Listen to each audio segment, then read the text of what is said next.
ভাই ভাই একটু দাঁড়ান ভাই, একটু ভিডিওটা স্কিপ করে না, ভিডিওটা একটু দৃশ্যটা দেখেন।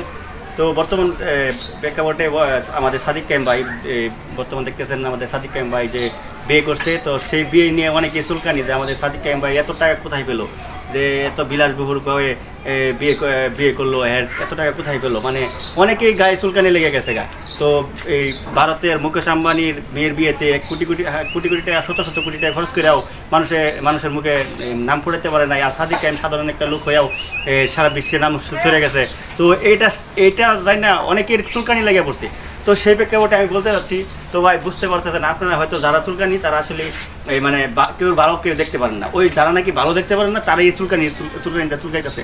তো সেই প্রেক্ষাপটে আমি বলতেছি, আপনারা হয়তো জানেন না যে সাদিক কায়েম কাকে বিয়ে করছে। সাদিক কায়েম কিন্তু আমাদের বাংলাদেশের একটা নীতিমালা আছে, যারা নাকি বরযাত্রী যায় তারা কিন্তু এই শ্বশুরবাড়িতে মানে বরযাত্রী নিয়ে যায়। আর যে অনুষ্ঠানটা করছে তারা কিন্তু শ্বশুরবাড়ির লোক অনুষ্ঠান করছে, কারণ শ্বশুর কিন্তু জানেন বিশিষ্ট শিল্পপতি। বাংলাদেশের মধ্যে 100 ধনী থাকে, 100-র মধ্যে উনিও একজন।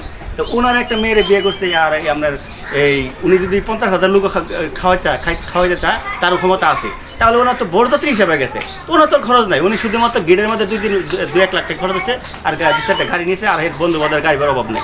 তো সেই জন্য বলতেছি ছাত্র শিবিরের টাকার অভাব নাই, কিন্তু ছাত্র শিবির এখানে খরচ করে নাই।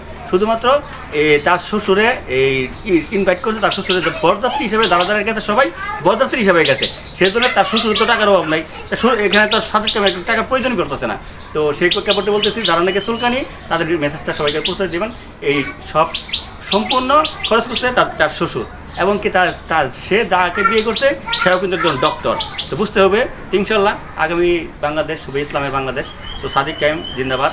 তো সবাই ভালো থাকবেন, সুস্থ থাকবেন। আসসালামু আলাইকুম।